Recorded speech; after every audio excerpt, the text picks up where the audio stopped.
Federal Reserve won't get off of Bank of America's back.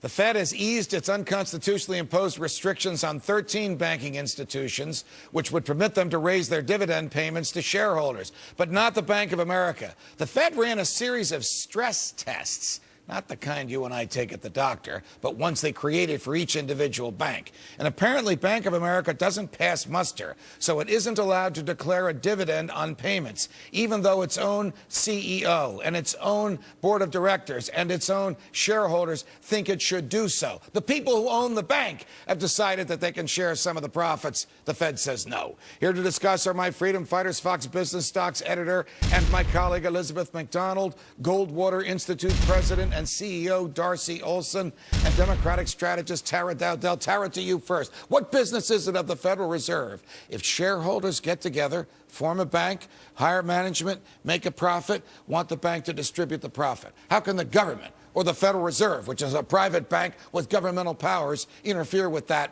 voluntary transaction that's 400 years old?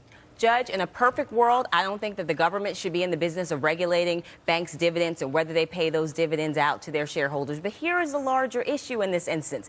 Bank of America behaved badly, and many of the regulations that they're subject to are because they took TARP funds. They took taxpayer-funded loans from the government, so you have to play by their rules. All right, so the government gives you money, you got to do what the government wants you to. Just like if you're a private investor and you invest in a company, you put parameters around your investment for those companies. But what is the effect on these banks? What's the effect on Wall Street when of the top 14, 13 passed the stress test? And I understand each stress test was unique to each bank, so there were different standards for each bank. But they take the biggest bank in the country and they say you didn't pass. So the dividends are sitting there. You paid back the TARP money, but we still won't let you distribute the dividends to the shareholders. The effect for investors and for Bank of America is there is uncertainty because you don't know what the Fed is telling Bank of America in terms of what they need to do to get out from under this adult supervision. But I got to tell you, I agree with Tara. Look, when you get in bed with the government, it's sort of like sleeping with a hippopotamus. Feels nice, warm, and embracing at first, but they roll over and crush you. And the issue is that, look at the Bank of America and Countrywide, they were giving out mortgages to anybody who showed up with collateral like a Snickers bar and a Chiclets just to get a loan. So that's really the issue. If a bank gives a loan because someone uses a Snickers bar and Chiclets, I know this is just a silly example, it didn't really happen, as security, then the bank should suffer rather than the government bailing that bank out, which is the taxpayer. I think you're absolutely right. I think it's about time that the government got out of the business of overseeing Bank of America right now and let it call the shots. Stop with the stress test. What business is it of the federal government that a bank which has made a profit wants to distribute that profit to the shareholders, the people who own the bank? Stated differently, where does the federal government even get the power to interfere there? Well, it shouldn't, but this is what happens when you dance with the devil. And to build on the hippopotamus, the animals here, I mean, you can't feed an alligator just your finger, and that's what's happened here.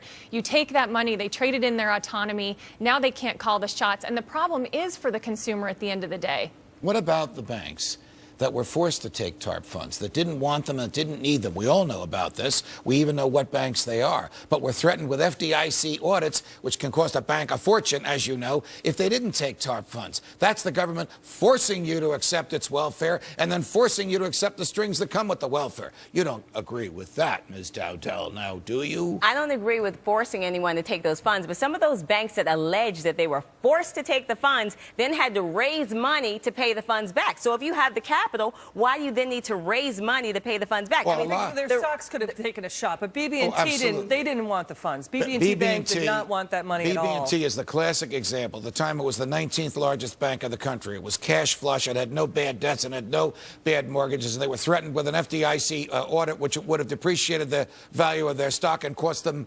millions in employee time to comply with the audit. Well, here's the problem. Once government is this involved, the minimum we should be able to expect is some transparency.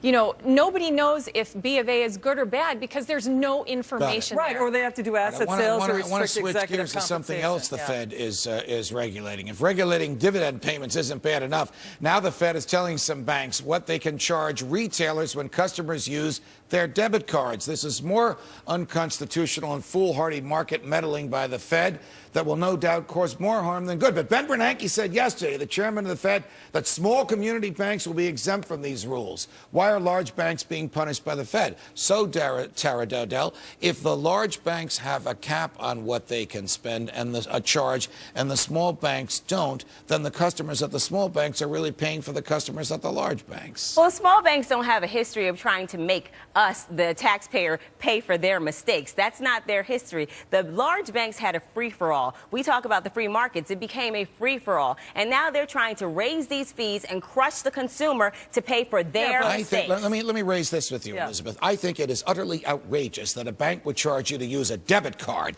to take your money that's in that bank and spend it on a product. And I wouldn't patronize a bank that did that. Yes, but I think it's equally outrageous for the government to regulate that transaction. I agree. Yes, I agree with you on both fronts, Judge. And look, you know, what the small banks are saying now, they're going to have to hike the fees because they're saying, look, we're going to be hit fees on checking accounts. They're going to do away with no cost checking accounts, and they're going to hike ATM fees because of the government's intervention here. I mean, the government is treating banks and companies like they're robots. It's about incentives, not dictating down from up above. The patron of your organization, the person after whom it was named, the late, great Senator Barry Morris Goldwater, the father of the modern American liberty movement, big picture now, understood that a centrally planned economy consumes wealth. It makes the government richer. It doesn't produce wealth. It's only individuals taking real risk that will produce wealth.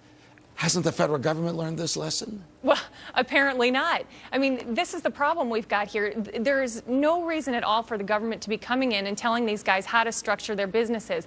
The problem with this is that the consumers will be the ones to suffer. If you can't charge the retailers over here, the banks will find a way to make their money. I had a friend the other day looked at a bank statement. There was a new $20 fee. Called up the bank and said, "What is this?" They said, "Well, we stopped doing the per individual transactions, and now we're just going to go to a monthly fee." And what you said is absolutely correct. They will get rid of free checking. Consumers will pay the price for this government interference. They're trying to make us pay the price, the consumer pay the price now. That's what the government's trying to stop. They're trying to make us pay. Well, how about the government take stop and get out of the way? How about the government get out of the way and banks can charge what they want and consumers can go to banks that charge them what they're willing to pay? What's wrong with that? I would be perfectly fine with that if the banks hadn't behaved like teenagers whose parents left them home for the weekend with the house. Pay for it. And you know what? The bank, but we pay for that. EMAC, it's a pleasure. Darcy, thank you for coming in from Phoenix. Tara, it's great to be with you. Up next, the plain truth on bombing Libya and avoiding the Constitution.